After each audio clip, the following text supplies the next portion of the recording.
ce que nous allons voir maintenant, c'est les pistes d'une nouvelle approche pastorale auprès des musulmans de France. Et ça fait suite à 2 rencontres que nous avons eues précédemment. Ensuite, on aura quelques données sur les conversions de musulmans dans le monde. François nous donnera ça de Nouhan-le-Fuselier. Et puis, nous entrerons aussi sur, à 14h, après le repas, comment entrer dans un dialogue profond et vrai avec un musulman ou une musulmane. Quelques questions-réponses, et puis nous aurons le témoignage de Sandrine, ce qu'elle vit et ce qui se passe sur Grenoble. Voilà. Alors, ce que nous avions abordé au premier forum cette année, en 2022, enfin c'était en novembre 2021, c'était trois axes. C'était pourquoi est-ce qu'il était important de faire découvrir Jésus-Christ aux musulmans. Ça on le sait parce qu'il y a la parole de Dieu qui nous le dit, c'est un ordre du Seigneur. 2, c'était l'importance, et je vous avais donné un peu la cartographie de l'islam en France, qui est une répartition non homogène, bien évidemment plus importante dans les grandes métropoles, Paris, Lyon, Marseille, etc.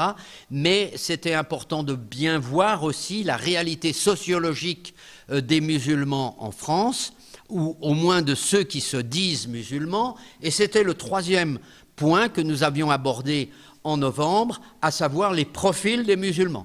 Et c'est vrai qu'on met musulmans une étiquette sur le front des personnes venant du Maghreb et autres, alors qu'en fait on s'aperçoit que beaucoup ne le sont pas ou ne le sont plus.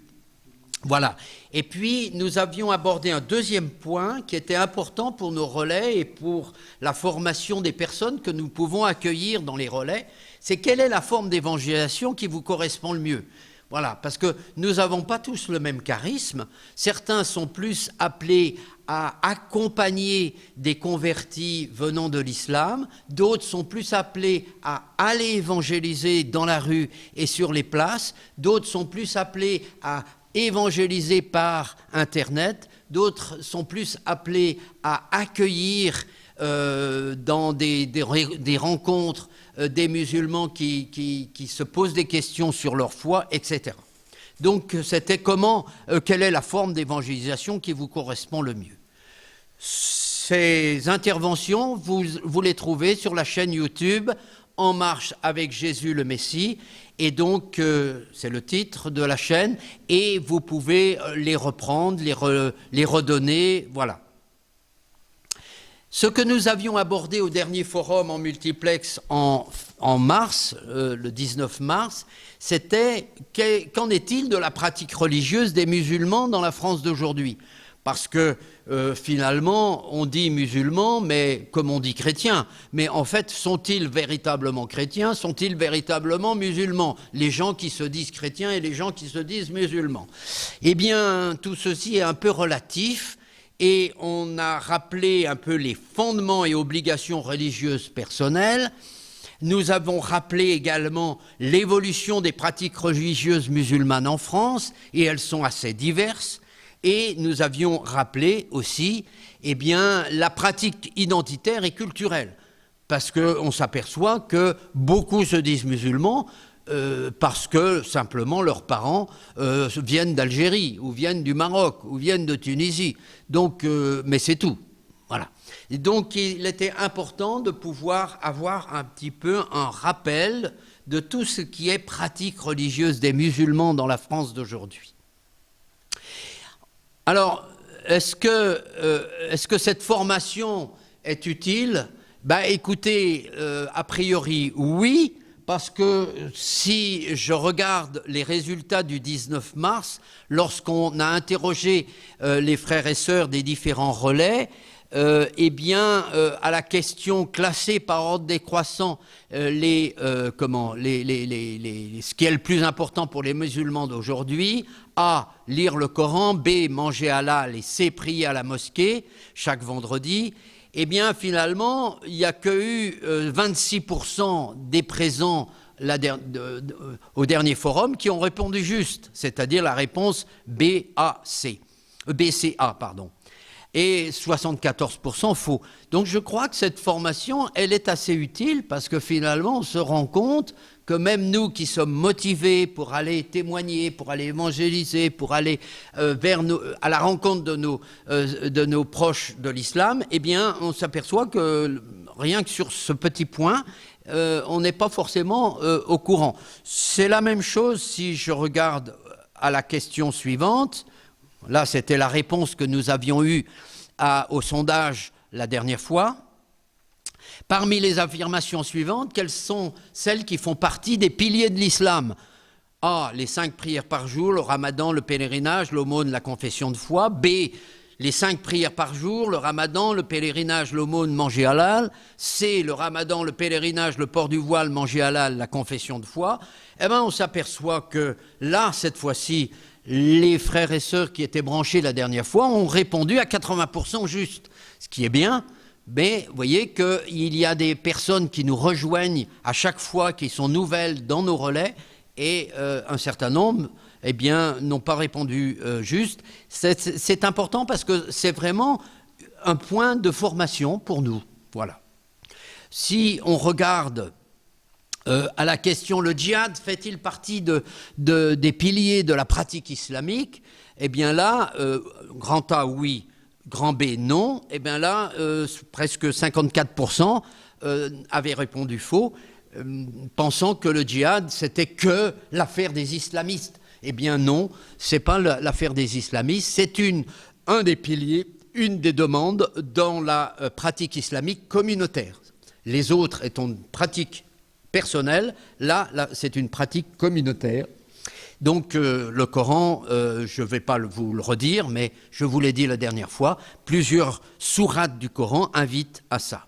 Si on regarde la pratique identitaire et culturelle, et on vous avait donné de classer par ordre décroissant les points les plus importants pour les musulmans d'aujourd'hui en France, hein. Est-ce que c'est la nourriture halal? Est-ce que c'est d'abord le port du hijab, du voile? Est-ce que c'est la laïcité, un handicap à l'islam?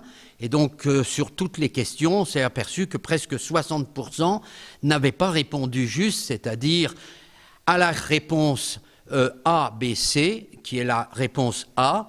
Eh bien, c'est d'abord la nourriture halal, le port du hijab, la laïcité. En fait, vous voyez que c'est très culturel et ce ne sont pas des points d'obligation de la pratique religieuse musulmane. Voilà, c'est ce que nous avions vu la dernière fois et je passe là-dessus. Donc aujourd'hui, on va voir un peu les pistes d'une nouvelle approche pastorale auprès des musulmans de France. Et la première chose que je voudrais souligner, c'est le défi de la rencontre. C'est pas évident. Et c'est pas évident, on va le voir pourquoi, c'est pas évident. Et puis on va voir dans un deuxième point les interfaces possibles. Quelles sont effectivement les interfaces entre les catholiques et les musulmans? Est-ce qu'ils ont des endroits où se rencontrer? Ou est-ce qu'ils sont chacun dans leur sphère et dans leur bulle? Est-ce qu'il y a des lieux, est-ce qu'il y a des moments, ou est-ce qu'il y a des possibilités de se rencontrer? Ça, c'est fondamental. Alors, essayons de regarder les défis, il y en a 4. Le premier défi, c'est le défi de la rencontre, le défi générationnel. Alors, je vais ici sur Lyon vous passer des petits boîtiers. Donc Odile va vous donner les boîtiers qui sont ici.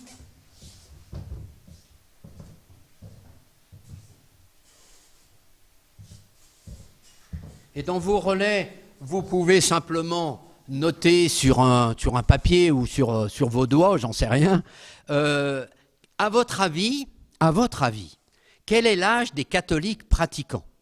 Je ne parle pas des chrétiens en général. Moi, je parle là des catholiques pratiquants qui sont vraiment convaincus, voilà. Est-ce que 50% de ces catholiques pratiquants ont plus de 50 ans ou plus de 70% plus de 50 ans, ou 40% plus de 50 ans, ou 30% plus de 50 ans? Vous voyez que ça, c'est des fourchettes un petit peu différentes. Donc, Il y a déjà 4 réponses. Donc vous votez, soit c'est A, soit c'est B, soit c'est... Alors, il n'y a eu que 4 réponses pour l'instant. Est-ce que vous avez vu comment faire? Allez, on revote là, parce que ça n'a pas marché. A, B, C ou D. Vous avez à voter sur vos petits boîtiers.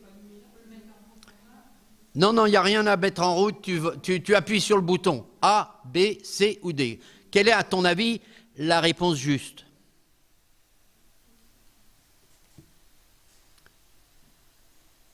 Voilà.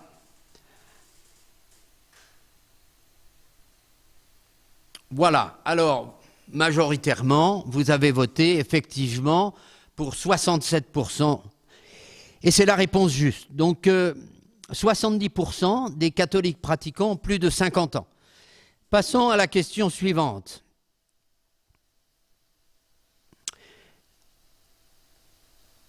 À votre avis, quel est l'âge des musulmans pratiquants? A, 50% ont plus de 50 ans. B, 70% ont plus de 50 ans. C, 40% ont plus de 50 ans. Et D, 30% ont plus de 50 ans. Alors, c'est pareil, on va... Attendez, voir.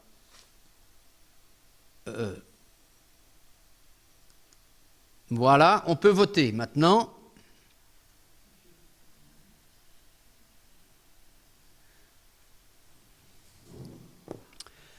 Voilà, alors, on va...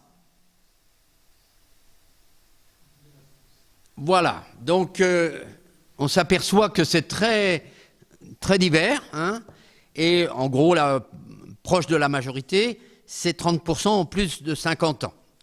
Alors, on n'est pas du tout dans j'allais dire, dans la situation réelle.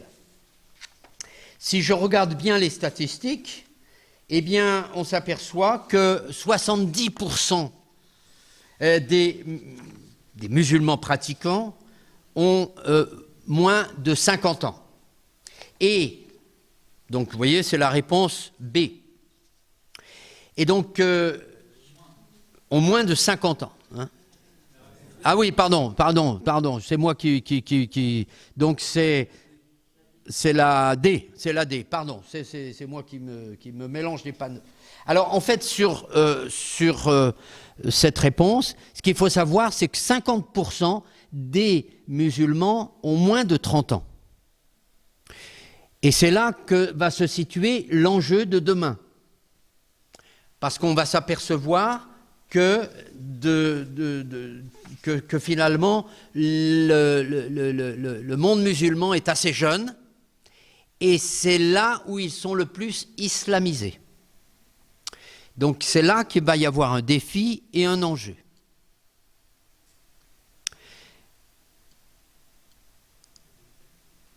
Si 48% de l'ensemble des Français se déclarent catholiques et 8,8% musulmans en 2020, à votre avis, quel est le pourcentage chez les lycéens du public? Il y a eu une enquête qui est parue en 2021, qui a été faite par l'IFOP, et qui interviewe les élèves de l'enseignement public. À votre avis, est-ce que c'est 50-50? Est-ce que c'est 30-15? Est-ce que c'est 20-20? Ou est-ce que c'est entre 40-50 et 8 et 10?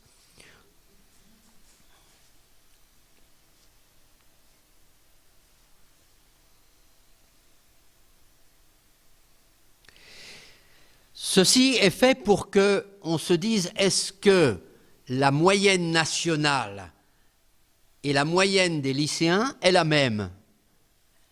C'est-à-dire la moyenne nationale, c'est 48-8-8. Et chez les lycéens, les jeunes, là, est-ce que c'est 48-8, entre 8 et 10, ou entre 40 et 50? Ou est-ce que c'est différent? C'est-à-dire, est-ce que le rapport des jeunes dans les lycées publics, entre catholiques et musulmans est le même. Eh bien, si on regarde ici, donc je ne sais pas si tout le monde a pu voter, voilà, on est quelques-uns, voilà, on va passer, eh bien, on s'aperçoit que la réponse juste, en fait, c'est la réponse B. Et vous voyez qu'il y a 30% des lycéens aujourd'hui, en 2021, qui se déclarent catholiques, et que vous avez 15% qui se déclarent musulmans. Ce qui veut dire que le rapport n'est pas le même entre l'ensemble de la population catholique et l'ensemble de la population musulmane, puisque c'est 48 et 8-8. Donc ça veut dire quoi? Ça veut dire qu'il y a effectivement, dans les jeunes générations, un certain nombre de jeunes d'origine musulmane qui affichent beaucoup plus leur islam. Alors, les défis. Si je regarde bien les défis, là, il s'agit des catholiques et musulmans pratiquants. Si je regarde chez les catholiques, 70% ont plus de 50 ans, l'âge moyen c'est 55 ans. Chez les musulmans, 70% moins de 50 ans et l'âge moyen c'est 35 ans. Si je regarde un petit peu le cadre, si vous voulez, et ça c'est l'Institut Montaigne qui a donné ça, tous ces chiffres-là. Hein. Eh bien, sur les 14 000 prêtres en 2019, vous avez 17% qui sont étrangers, c'est-à-dire qui viennent d'Afrique, qui viennent de Pologne, qui viennent de l'Est, etc. L'âge moyen des prêtres en 2020, c'est 69 ans. Vous avez en 2020 12 000 paroisses. Si je regarde du côté des musulmans, en France, vous avez à peu près 1800 imams, souvent des imams, pour la plupart, autoproclamés, et vous avez parmi ces imams entre 70 et 80% d'étrangers, dont certains ne parlent pas forcément même le français. Ces imams sont envoyés par des pays étrangers avec un salaire autour de 3 000 €. Ce chiffre augmente d'un facteur 2 à 10 selon les cas au moment du Ramadan. Donc vous avez des imams qui arrivent de l'étranger au moment du Ramadan pour renforcer la communauté musulmane. Vous avez à peu près 2600 lieux de culte et mosquées. Ce n'est pas forcément des mosquées, c'est des lieux de culte, des salles, etc. En gros, dans un rapport 2 tiers de lieux de culte et 1 tiers de mosquées en 2020. Donc on voit, rien qu'à ce défi générationnel, que la pastorale auprès des musulmans doit être orientée vers les jeunes. Mais vous voyez qu'en 40 ans, les choses ont énormément évolué. Il y a 40 ans, au niveau des catholiques, vous aviez 82 à 40, on est passé de 82% de catholiques à 48% aujourd'hui. Chez les musulmans, on est passé de 0,2 à 8,8%.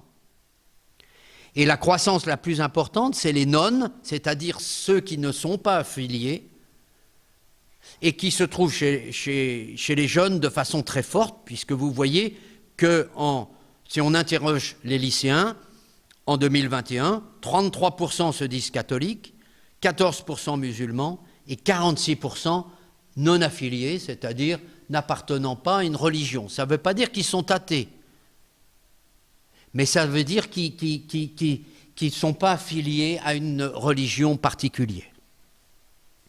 Donc ça, c'est important parce que vous allez avoir, comment dirais-je, une cartographie qui est en train d'évoluer. Et là, on parle des défis pour la pastorale de demain, hein, d'aujourd'hui et de demain. Donc, il ne faut pas se tromper de combat, quelque part, pour essayer de coller à la réalité du terrain. On le constate, il y a une montée de l'islamisme chez les jeunes musulmans.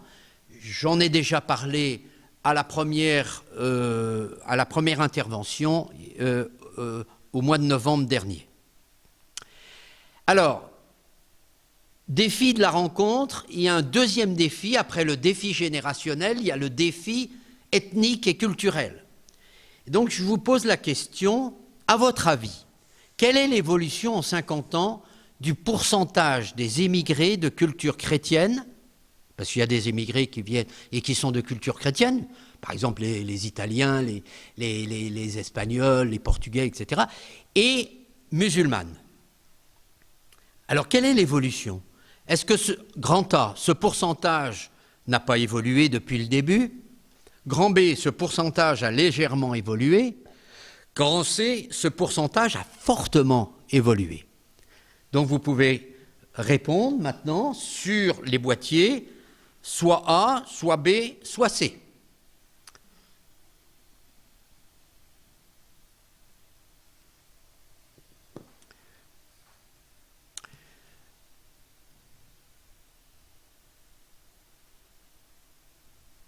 Voilà, alors effectivement, ce pourcentage a fortement évolué et nous l'avions vu la première fois en novembre, que la principale source de la culture musulmane vient de l'immigration.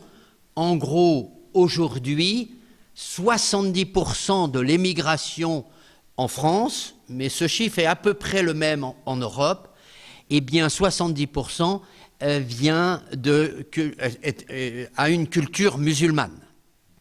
Donc le défi de la croissance ethnique et culturelle, c'est principalement, ça provient de l'immigration, et donc une pastorale chrétienne qui doit tenir compte d'origines ethniques très diverses.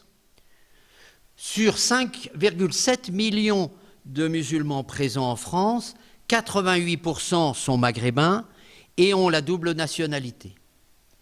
Mais vous l'avez vu la dernière fois, si je regarde l'évolution ici de la composition par origine de la jeunesse d'origine étrangère, 0-17 ans, vous voyez, ça c'était des chiffres jusqu'en 2017, eh bien on s'aperçoit en bleu, c'est l'origine européenne, qui est plutôt une origine chrétienne, et en vert et en couleur un peu beige, qui vient soit d'Afrique noire, soit d'Afrique du Nord.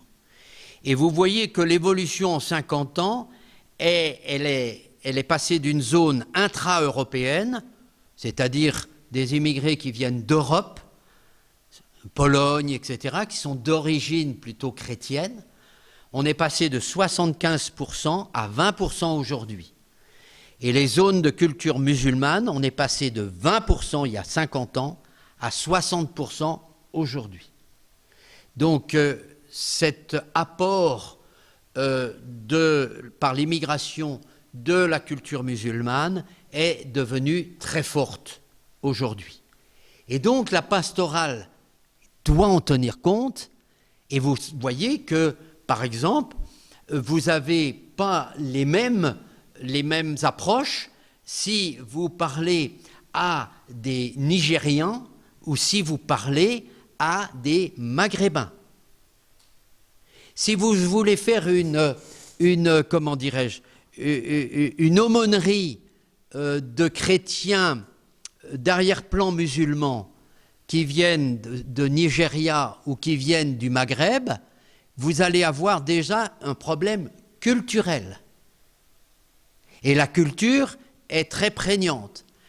Alors ce que nous avons appris avec le Christ, c'est qu'il n'y a plus ni juifs, ni grecs, ni esclaves, ni hommes libres, et c'est une immense avancée dans l'évolution humaine. Le Christ a fait quelque chose d'incroyable, c'est de pouvoir rassembler des gens, vous savez, des Africains venant d'Afrique noire, au Maroc, ou en Algérie, ou en Tunisie, ils ne sont pas très bien vus. Il y a un racisme extrêmement fort. Eh bien, le Christ vient justement ouvrir ces portes-là, et donc dans les futures aumôneries qui accueilleraient des chrétiens d'arrière-plan musulmans, Il faut tenir compte, vous voyez, de ces origines diverses. C'est extrêmement important. Et, vous le savez, moi je le vois, nos amis venant du chiisme, c'est-à-dire soit afghans, soit iraniens, et ils sont très nombreux, par exemple, en Allemagne, mais ils sont à peu près 200 à 300 000 en France, eh bien, c'est important qu'ils découvrent aussi des chrétiens d'arrière-plan musulmans venant du Maghreb ou de culture du Maghreb, kabyle et autres. Voilà. Donc ça, on doit en tenir compte. C'est le deuxième point, le défi ethnique et culturel. C'est un défi de l'intégration culturelle à la communauté catholique. On va voir maintenant un troisième défi auquel la pastorale de demain de notre Église catholique va être confrontée. C'est le défi social et professionnel, ce que j'appelle les défis sociaux et professionnels. Si je regarde bien chez les catholiques, vous avez, d'après Guillaume Cuchet, qui est un sociologue historien, qui a fait toute une étude et qui a sorti un livre qui est très intéressant et que je vous encourage à lire, Comment notre monde a cessé d'être chrétien, et c'est un sociologue et historien catholique, profondément catholique, et il a défini 3 sphères aujourd'hui des catholiques en France. La sphère des catholiques plutôt bourgeois, que j'appelle, qui est classiquement dans les centres, des centres-villes, la sphère rurale, où ce qu'il en reste, il y a à peu près 2% de la population française qui est catholique dans le monde rural, et vous savez que là, il y a une grande désertification, et puis la sphère ethnique et étrangère. Ce sont des catholiques qui viennent, eh bien, je ne sais pas, de Martinique, de Guadeloupe, mais je parle étrangère, ce n'est pas forcément étranger n'ayant pas la nationalité française, ce n'est pas là la question, mais ayant une histoire propre, etc. Et donc, c'est ce que j'appelle la sphère ethnique et étrangère. Si je regarde bien le profil professionnel, vous avez 7% qui sont ouvriers, 11% employés, 5% cadres et 64% qui sont retraités ou inactifs. Ça, c'est les études de Statista que vous pouvez consulter, si vous le voulez, sur Internet, qui ont été faites en 2015. Ce qui veut dire que si je regarde un peu le profil des catholiques et là où ils habitent, le territoire, eh bien c'est plutôt dans les centres urbains et les zones vertes. Vous voyez, dans les périphéries, un petit peu des zones un peu protégées, ou voilà. Si maintenant je regarde plutôt les musulmans, chez les musulmans, d'après l'enquête donc, petite interruption pour synchroniser, excusez-moi.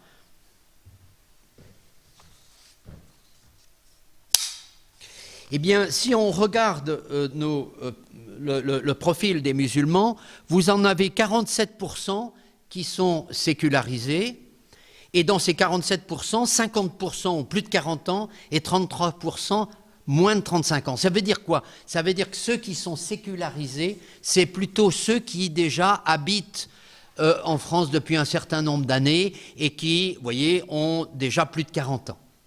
Ce sont des gens qui, finalement, petit à petit, prennent le style de vie européen et français. Ils sont moins nombreux, vous voyez, chez les jeunes.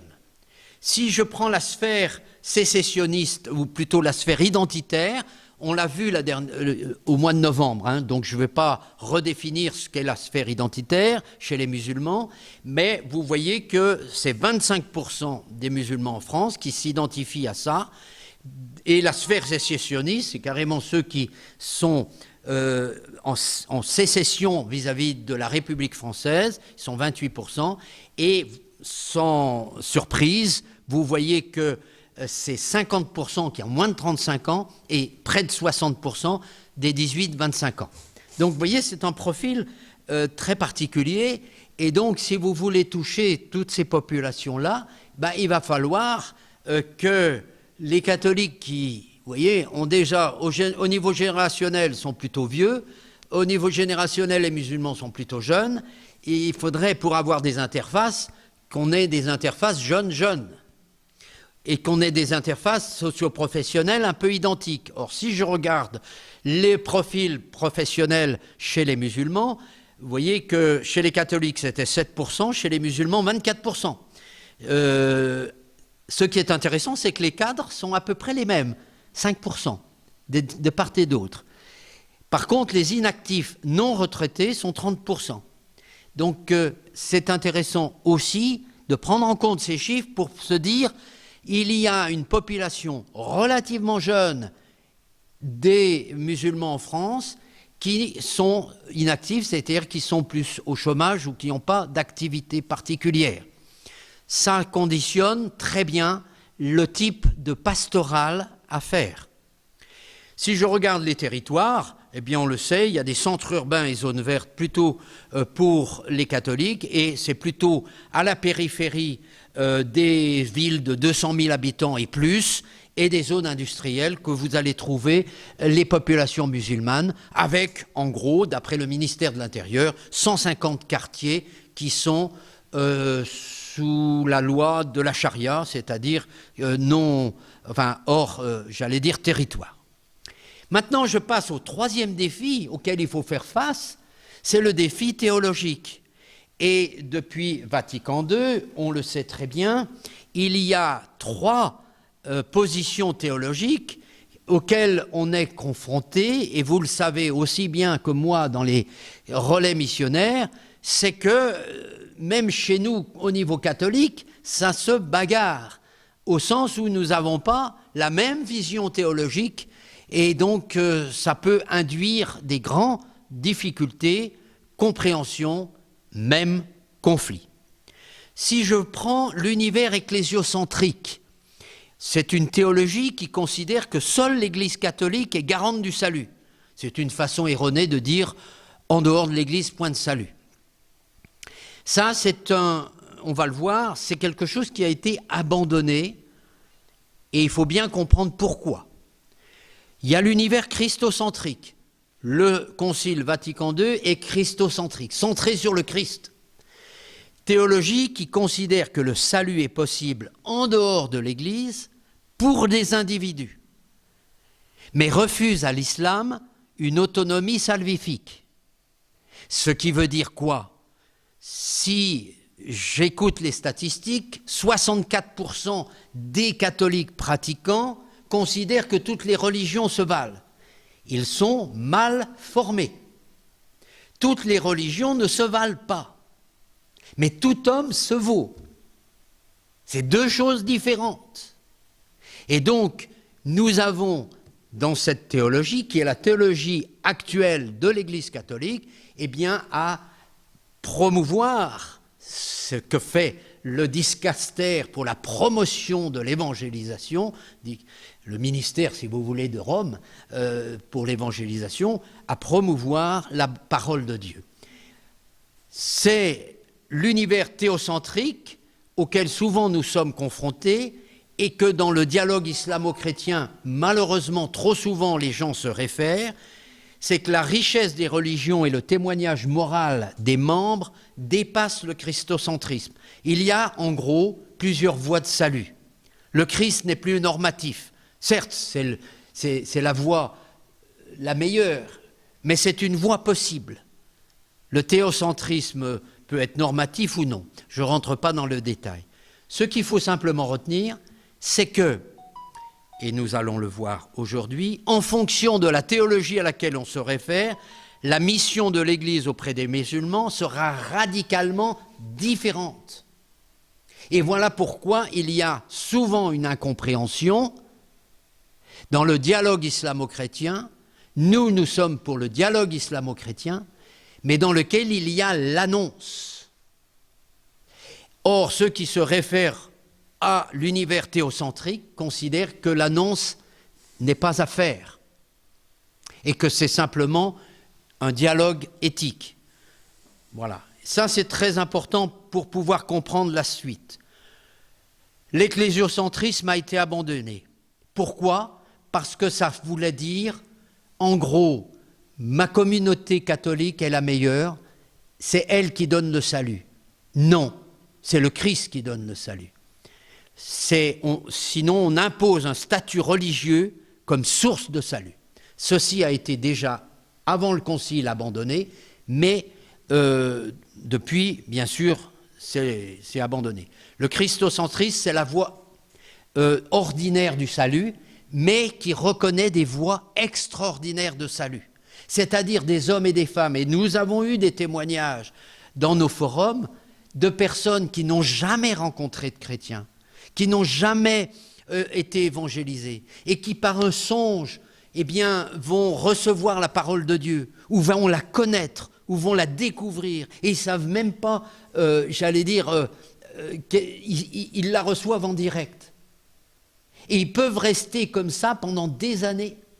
Eh bien, ces hommes et ces femmes qui ont reçu comme un baptême du cœur, qui doit être confirmé par un baptême dans l'Église, mais une fois qu'ils ont rencontré des chrétiens, s'il y en a encore, eh bien, ces hommes et ces femmes, nous dit l'Église, peuvent passer par une voie extraordinaire de salut, que seul Dieu connaît. Vous voyez, il ne faut pas confondre la voie extraordinaire de salut et puis l'islam est une voie de salut. Non. La religion islamique n'est pas une voie de salut, c'est une impasse. Et donc, une hégémonie théologique, malheureusement, et pastorale s'est installée dans l'Église, et ce n'est pas du tout la version de Vatican II. Donc, nous ne remettons, nous, dans l'annonce, quand nous disons dialogue et annonce, nous ne remettons pas du tout le concile en cause, au contraire. Au contraire.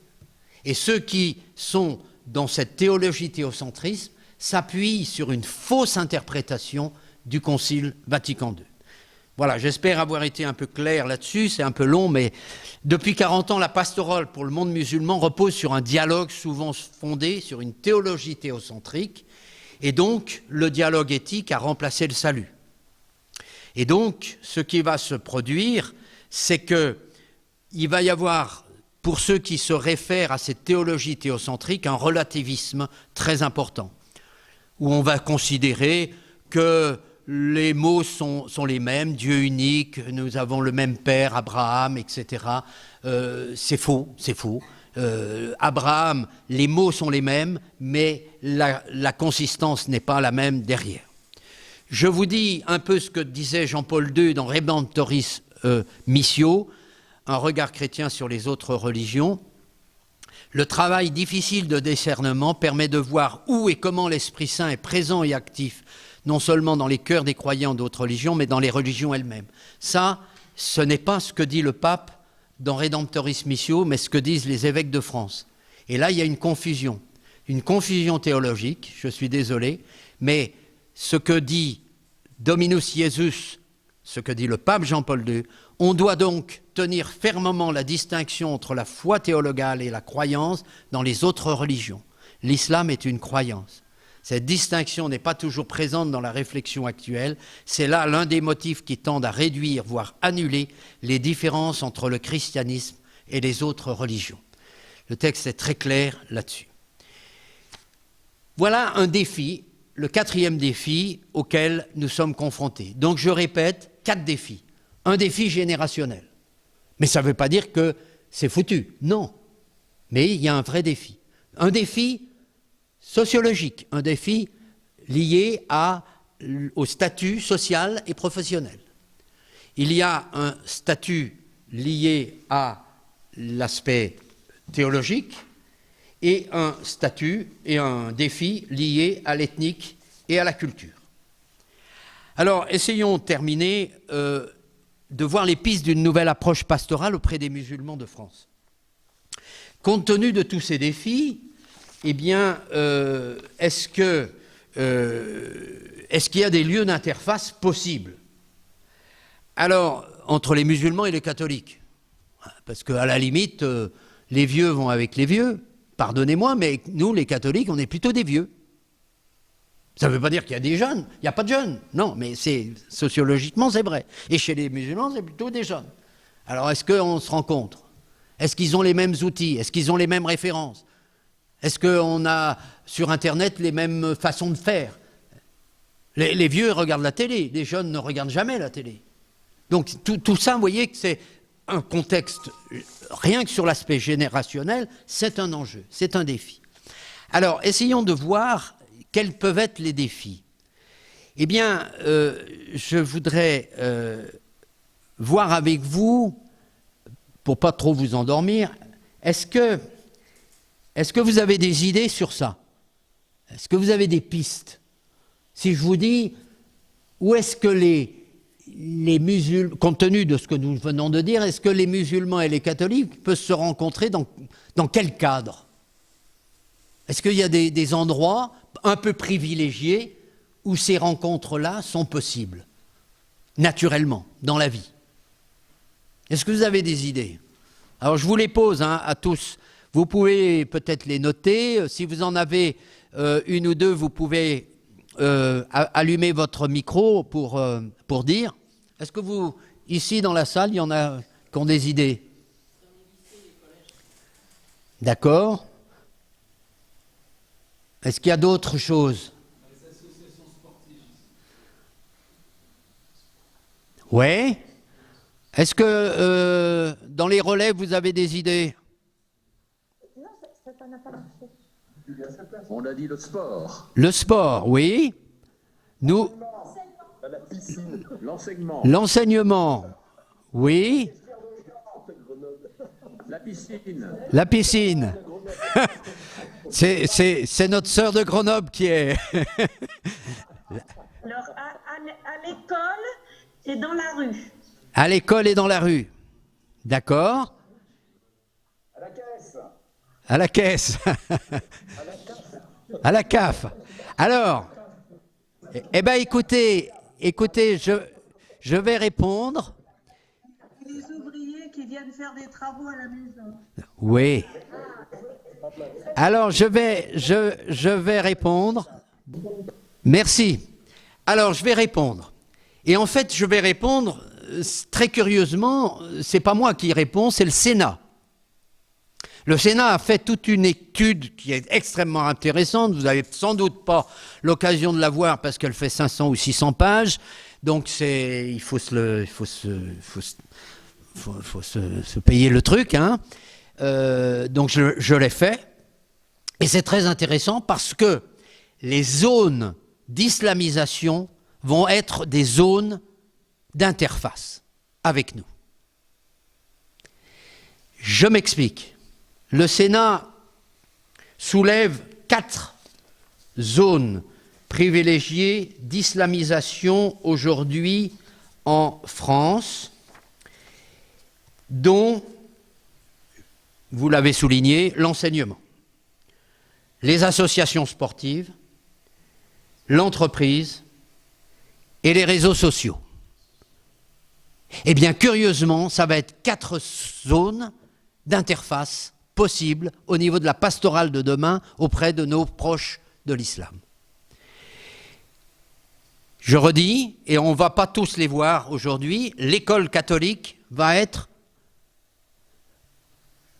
une interface privilégiée. La deuxième, c'est les forums. Je dis les forums, c'est-à-dire les réseaux sociaux, la rue, les marchés, les sanctuaires chrétiens. Les sanctuaires chrétiens. Vous avez déjà eu des témoignages dans les forums précédents ou à Fourvière, où il passe à peu près 1 million à 2 millions de personnes par an, la proportion de musulmans est très importante. Et donc, il y a un accueil à faire de personnes qui viennent apporter à la Vierge Marie une prière, une intercession. Et là, on a le père Gilles Sanders qui a cette vocation d'accueillir. Et je sais qu'à Marseille, on en a discuté avec des petites sœurs, elles vont faire la même chose à Notre-Dame de la Garde. Vous voyez, des sites et des sanctuaires vont être des lieux d'interface. Voilà. Notre-Dame d'Afrique est un lieu d'interface à Alger. Ça, c'est donc l'école catholique, les forums, réseaux sociaux, marchés, sanctuaires. Troisième chose, c'est les associations, dont les associations sportives.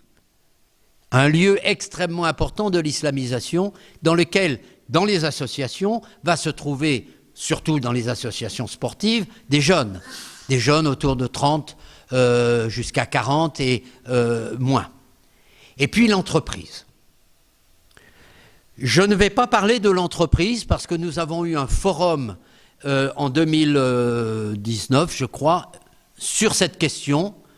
Et je vous renvoie, si vous voulez, c'est extrêmement important, les chefs d'entreprise aujourd'hui, qu'elles soient dans les petites entreprises ou dans les grandes multinationales, sont confrontés à la montée de l'islamisme et c'est les jeunes générations qui arrivent sur le marché du travail. Ce n'est pas les vieux travailleurs qui, depuis des années et des années, sont intégrés, ils sont pas islamisés, ils sont même pas très musulmans. Toutes les statistiques le montrent, ils ne pratiquent pas tellement le ramadan, etc. Voilà.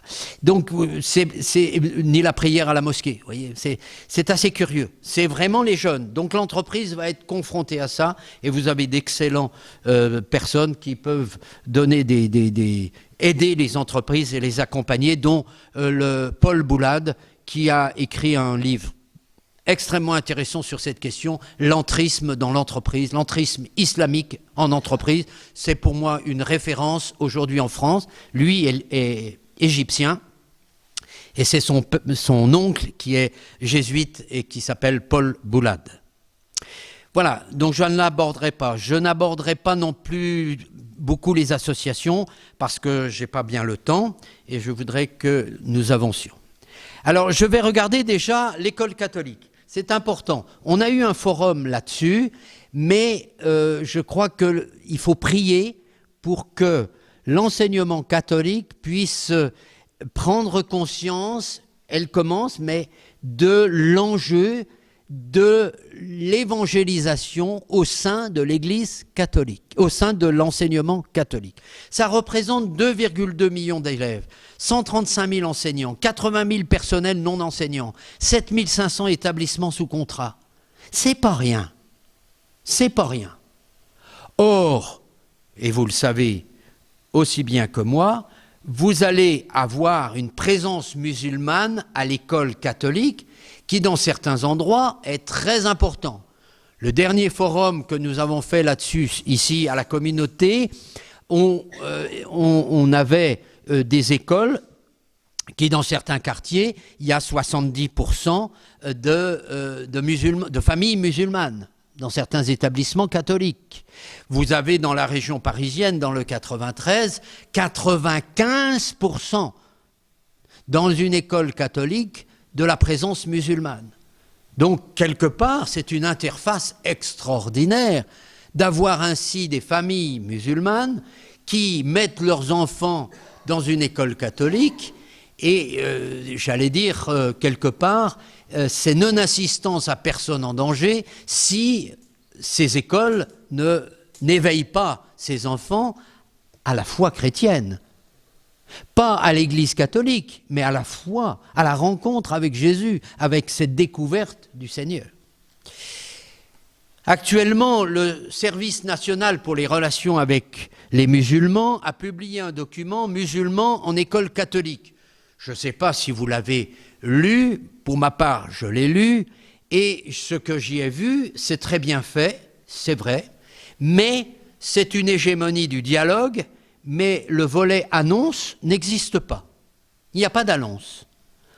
Or, la devise de l'enseignement catholique, je le rappelle, ce n'est pas moi qui le dis, c'est l'enseignement catholique, c'est les 3 E, enseigner, éduquer, évangéliser. Qu'est-il fait sur l'évangélisation? Et tout l'enjeu, il est là, et donc je vous invite à prier pour que la direction de l'enseignement catholique et que l'ensemble du corps enseignant, 135 000 enseignants, puissent aussi s'ouvrir à cela, à cette grâce du témoignage. Il y a, vous voyez, la catéchèse dans l'enseignement catholique et il y a l'instruction religieuse. Là où les musulmans, et c'est une obligation, lorsqu'on met un enfant musulman dans une école catholique, il doit participer à l'instruction religieuse. Ce que voudrait faire l'État pour l'enseignement public aussi. Mais l'instruction religieuse aujourd'hui est faite de façon très catalogue, c'est-à-dire on présente les religions, c'est une information. Et c'est là qu'il y a un vrai travail à faire. Et j'invite des pédagogues, j'invite des convertis à se mettre ensemble pour non pas présenter, j'allais dire, des catalogues de religion, qui n'a aucun intérêt, et le résultat, c'est que les enfants, ils s'ennuient dans ces... J'ai des remontées de prêtres qui font ça dans des écoles catholiques, qui me disent, ça ne passe pas. On présente l'islam, le bouddhisme, l'hindouisme, machin, le shintoïsme, machin, et puis le christianisme, là au milieu, c'est pareil, vous voyez. Alors, les élèves voient tout ça de façon sur le même plan.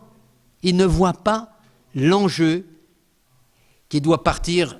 Je ne vais pas donner ici les pistes, mais il y a des pistes de réflexion.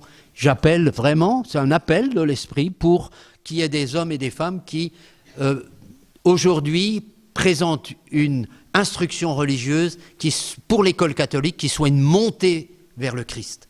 Pour que les élèves découvrent comment l'homme qui passe de l'animal à fils de Dieu, cette progression puisse se faire. Voilà. Ça, c'est très important.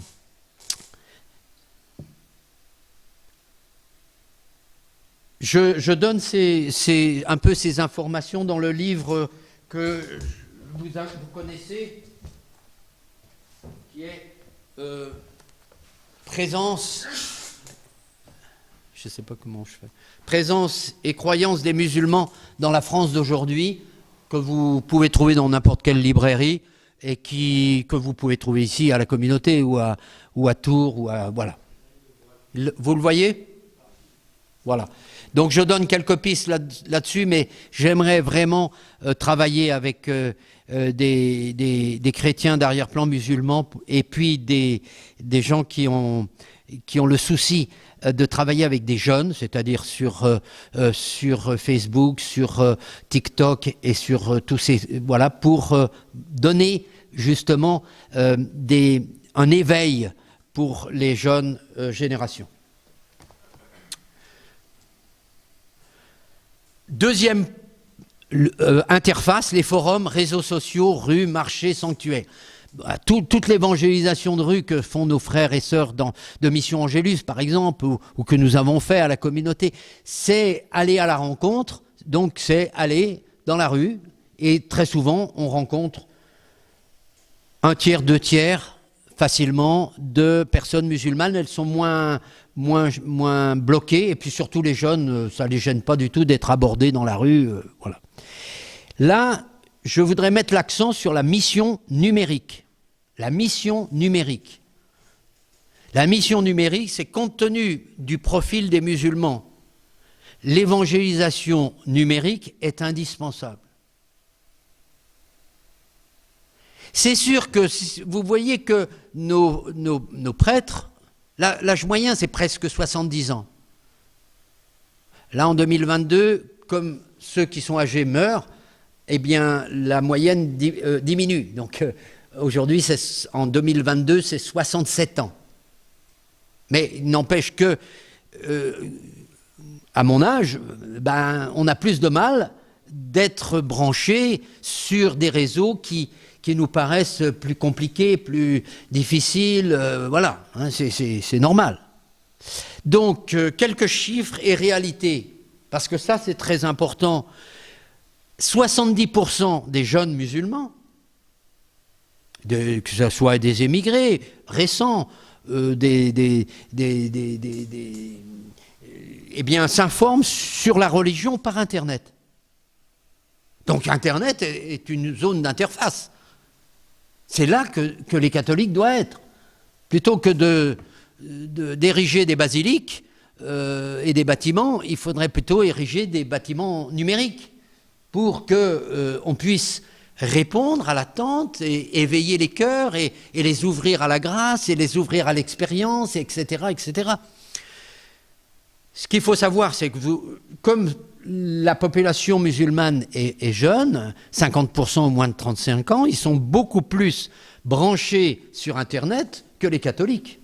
Et donc, on a de nombreux sites musulmans qui sont très bien faits, qui expliquent le taux élevé d'islamisation chez les jeunes musulmans. Ça, c'est vrai.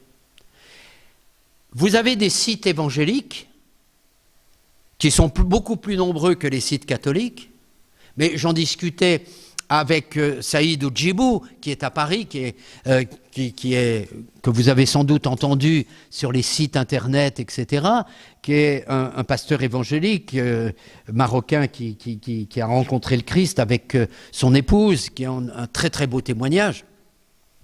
Ils ont un site évangélique, mais ils sont 50 à l'animer. 50. Alors, je dirais que au niveau des sites catholiques, quand on a une ou deux personnes qui animent ces sites, c'est déjà un grand progrès. Donc là, il y a nécessité d'avoir, j'allais dire, du recrutement entre guillemets, c'est-à-dire des missionnaires de la nouvelle évangélisation qui passent par les églises numériques, par les cathédrales numériques, par les sanctuaires numériques. Pour nous qui sommes plus âgés, ça nous paraît un peu un peu dingue. On a besoin de nos repères classiques. Mais il faut préparer les générations futures. Nous sommes là dans la pastorale du futur. Il n'y a pas que ça, bien sûr, mais c'est très important. C'est une zone d'interface, vous voyez, importante. La troisième, ce sont les associations. Vous voyez, ce que je vous disais tout à l'heure, c'est le rapport du Sénat 2020. Vous pouvez aller le voir, vous tapez sur Internet, rapport du Sénat 2020 sur l'islamisation, et il y a toutes les enquêtes qui ont été faites. Il y avait quatre secteurs, l'enseignement, le monde économique, le monde associatif, le sport. En fait, ça recouvre les zones d'interface que je viens de vous décrire. Je vais bientôt terminer, et je veux vous donner simplement sur Lyon, quelques exemples de réalité chrétienne en mission périphérique. Vous avez une association qui est liée à la communauté de l'Emmanuel, qui s'appelle Le Rocher, qui se trouve à Rieux-la-Pape. Et donc, leur vocation, c'est d'être justement à l'interface entre la population de Rieux, pour ceux qui ne connaissent pas, qui ne sont pas de Lyon, c'est la banlieue lyonnaise, je crois, qui a remporté le palmarès des voitures brûlées. Voilà. Donc nous accueillons il y a quelques semaines des pasteurs évangéliques du monde entier ici à la communauté à Lyon, et ils avaient une rencontre internationale à Rieux. Ils sont revenus le soir parce qu'on les hébergeait en me disant « Ah mais… alors il y avait des Américains, des Canadiens, des Afriques du Sud, etc. Et ils nous ont dit « Ah mais c'est chaud Rieux ». C'est chaud parce qu'à la sortie de leur assemblée, il y avait 3 ou 4 voitures qui brûlaient, les pompiers qui étaient cailladés. Voilà.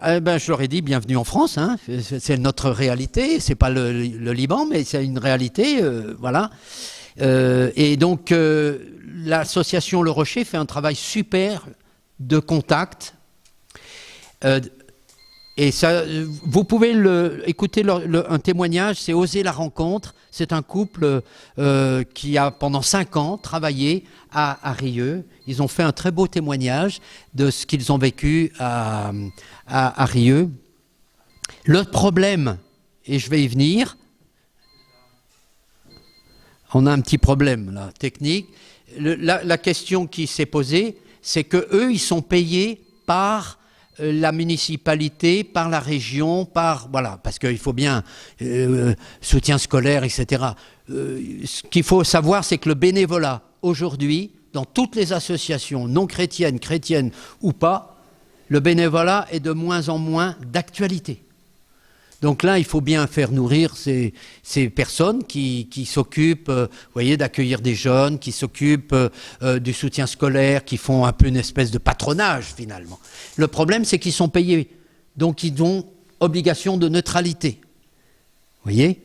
Et donc, s'il y a obligation de neutralité, eh ben, ils sont coincés dans l'aspect témoignage, évangélisation. Parce que sinon, on leur coupe les subventions. Et des musulmans peuvent très bien dire, voyez, cette association, elle fait du prosélytisme, c'est le grand mot, le prosélytisme, donc couper, et on coupe les finances. Donc c'est un vrai enjeu. C'est l'enjeu aussi de l'enseignement catholique qui est payé par l'État et à qui l'État dit je vous demande des comptes. C'est tout le problème de nos associations chrétiennes catholiques qui dépendent des financements venus de l'extérieur. Si vous voulez rester libre, il faut que vous trouviez vos propres financements. Une autre association dont je vais vous parler, c'est l'association des écoles de la paix, très belle, qui est portée plus par la communauté Sant'Egidio, que vous connaissez peut-être, et qui a un rayonnement international. Ils sont présents sur Villeurbanne, je les ai écoutés témoigner il y a à peine 15 jours, je les avais invités, et donc c'est très beau, c'est du patronage, pareil, ils font, si vous voulez, alors eux, ils sont bénévoles. Donc, ils n'ont pas ce problème de neutralité. Et donc, ils font du soutien scolaire, ils font une démarche d'accueil, ils font, comment dirais-je, un peu de propositions sportives, vous voyez, etc. Et ça, c'est très... Il s'appelle École de la paix. Voilà. Vous avez, nous, notre expérience à la communauté, c'était l'ouverture d'une épicerie sociale. Une épicerie sociale, c'est-à-dire que nous récoltions des biens d'épicerie classiques et nous avions à peu près 70% des personnes qui venaient qui étaient de communautés musulmanes. Pendant ce temps-là, ils venaient dans une communauté catholique. Pendant le temps où ils étaient accueillis, il y avait l'exposition du Saint-Sacrement. Il y avait des sœurs qui accueillaient pour le partage. Il y avait un partage de la parole, puisque très souvent c'était des femmes qui venaient avec des enfants et puis qui passaient à tour de rôle dans l'épicerie. Elles n'étaient pas... on les prenait une à une, voilà. Et donc il y avait un temps de partage, et c'était pour elles souvent un lieu de partage pour partager leurs souffrances, leurs joies, voilà. Donc il y avait des petites fraternités de ce type. On a eu une femme qui un jour est devenue chrétienne, elle est descendue, parce qu'on dit qu'il y a un temps de prière pendant le temps d'accueil. Voilà, on le dit. On est des catholiques. On dit, nous, pendant ce temps, il y a l'adoration à l'oratoire. C'est quoi l'adoration ? Si tu veux y aller, il y a quelqu'un qui a conduit, et puis elle a été touchée devant le Saint-Sacrement. Bon, elle est devenue chrétienne, etc. Mais on n'a rien dit, hein. C'est le Seigneur qui... Ça engage aussi des combats. Les assistantes sociales qui nous envoyaient ces familles, qui étaient parfois très opposées au monde catholique, on dit, vous voyez, ils font du prosélytisme, mais les familles s'en fichent. Hein. Elles disent, nous, on est bien accueillis quand même. Voilà. Donc ça, aujourd'hui, on a dû arrêter parce que tout simplement, on ne trouve plus de produits d'épicerie à des prix abordables, parce qu'on faisait des prix très abordables. Ce n'est pas une banque alimentaire où on donne. Les gens, ils faisaient leurs courses. Mais ils achetaient 1 euro le kilo, je sais pas moi, même des choses de marque. Hein. Voilà. C'était des surplus d'usines, etc. Vous avez des patronages paroissiaux. La fraternité, par exemple, sur Lyon, de la paroisse tenue par les frères de Saint-Martin, font un très très beau patronage dans à Dessines, là où ils sont. Je crois que c'est Dessines. Voilà. C'est une périphérie, voilà, une périphérie de Lyon. Voilà, j'en termine, mais c'est important, il y a des zones, vous voyez, il faut bien voir les zones d'interface et prier pour ça, parce que c'est important, je crois, pour l'avenir de la pastorale auprès des musulmans. Voilà. Sinon, on en restera toujours à une pastorale de cas par cas. Des individus qui, parfois, sans que les catholiques ou les chrétiens aient annoncé quoi que ce soit, eh bien, rencontrent le Seigneur par des songes, par des rêves, par une parole qui a été laissée, par un évangile donné dans la rue. Voilà, mais c'est du cas par cas. Alors que là, on est dans vraiment une prise de conscience d'une pastorale dans laquelle la communauté chrétienne, eh bien, prend conscience des enjeux pour demain. Voilà, merci de votre attention.